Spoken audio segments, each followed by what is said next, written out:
Investir dans les médias, rentabilité financière ou rentabilité politique? Sébastien Liarté, bonjour. Bonjour Jean-Philippe Denis. Sébastien Liarté, professeur à l'Université de Lorraine, laboratoire Beta. Beta. Papier dans The Conversation France. On apprend des choses dans ce papier, ou plutôt on apprend à penser la question. Il y a un paradoxe complet. Tout le monde dit, les médias, il n'y a plus de business model, Internet détruit la valeur, etc. Enfin bref, c'est une catastrophe. Et on n'a jamais vu autant de milliardaires s'intéresser à la question des médias. Donc vous nous proposez de lever ce paradoxe. Alors effectivement, il pourrait sembler y avoir un paradoxe. Alors, il est logique et il est normal que les entreprises classiques, elles se développent et qu'elles aillent dans d'autres activités. La question de la diversification n'est pas nouvelle. La diversification dans la presse est également quelque chose d'assez classique. Reste la question du pourquoi, effectivement, et du lien qu'il peut y avoir entre les différentes activités. Alors, il est clair qu'il ne s'agit pas là d'une diversification, semble-t-il, orientée par la rentabilité, le profit. Il existe d'autres raisons de se diversifier et l'idée selon laquelle les différentes activités pourraient avoir des synergies. Un cas classique est la diversification, si on reste dans la presse, du groupe Amaury Sport qui organise des événements sportifs tout en détenant l'équipe. Ainsi, l'équipe permet de parler des événements sportifs et les événements sportifs permettent de remplir l'équipe. Il y a une certaine logique. Donc on peut très bien rester dans ce cadre-là. Maintenant, on peut se poser la question quand même d'une autre raison, la question d'investir dans les médias pour peser, pour avoir une influence auprès des politiques.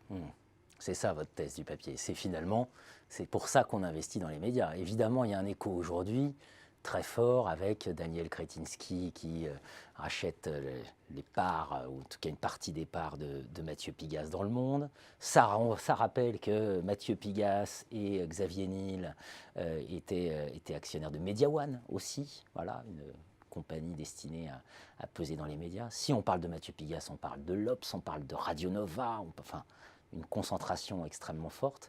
Votre thèse, c'est ça, c'est finalement, il y a un sujet. On ne fait pas ça par pur altruisme, on fait ça parce qu'on cherche quelque chose quand même. Alors tout à fait, on peut avoir une vision un peu idéale de la chose avec le côté, on peut imaginer la raison de se développer pour financer la presse, la parole libre, des choses comme ça. On sait également depuis longtemps que le groupe Dassault, par exemple, avec son PDG emblématique, étant propriétaire du Figaro, avait un lien sans doute fort avec les pouvoirs publics au moment où on décide de l'achat pour le public de matériel militaire ou autres activités. Ce qui a sans doute aussi un lien avec la politique fort puisque M. Dassault était lui-même sénateur. Donc, on est sur des sujets sensibles. Hein, voilà, tout de suite, on est sur des liens assez étroits. Alors effectivement, ça se développe, ou au moins, en tout cas, ça continue. Ça peut prendre des formes différentes. Alors vous avez cité, par exemple, l'arrivée de M. Kretinsky. Alors ce qui est assez nouveau, c'est de voir arriver déjà des investissements étrangers. De voir arriver des gens qui pourraient chercher à avoir une influence qui ne soit pas que politique, mais qui soit plus large et plus sociétale pour tenter de peser sur des opinions, des façons de voir les choses, de voir le monde. Et on voit bien la problématique avec le transhumanisme, parce que maintenant on a des PDG qui ne se contentent pas de faire des affaires, mais aussi de véhiculer une vision du monde. On voit arriver également des investissements dans de la presse people de ces grands groupes, ce qui peut aussi paraître étonnant, mais qui, on l'a vu pour certaines histoires maintenant célèbres, peuvent donner une influence importante par les informations que l'on donne ou que l'on ne donne pas au public. Le cas de François Hollande sur son scooter avec ses croissants est emblématique. Donc voilà, toute une série de nouveautés avec aussi le changement de médias, parce qu'avant il y avait un investissement assez important dans la presse écrite. On a vu le déplacement dans la presse télé, notamment avec les chaînes d'information continue. Et désormais se pose la question des réseaux sociaux. Et aux États-Unis se pose la question de la possibilité de candidature du PDG de Facebook, Mark Zuckerberg, à la présidence des États-Unis. Donc on voit bien que ce lien entre information, médias et politique est régulièrement évoqué et semble être présent à plusieurs reprises. Un lien qu'il faut examiner à la lumière des concepts de stratégie, donc diversification par exemple. Les médias, c'est le quatrième pouvoir. C'est réputé être le quatrième pouvoir. Vous venez d'évoquer Mark Zuckerberg. On va pas revenir sur les élections américaines et le rôle de Facebook dans l'élection de Donald Trump, mais on voit bien qu'on est au cœur du sujet. Un des grands débats qu'on a dans le monde universitaire, plus généralement l'enseignement supérieur, c'est la nécessité de valoriser davantage. Et ce plateau en est le témoignage. Donc la nécessité de valoriser davantage. Ça veut dire qu'il faut qu'on se muscle un peu d'un point de vue de nos réflexions stratégiques, organisationnelles, pour dire attention, il faut se muscler, parce que sinon, si un jour c'est Daniel Kretinsky qui décide ce qui va sortir dans le monde, s'il y a un résultat de recherche qui ne lui plaît pas, comment on fait ?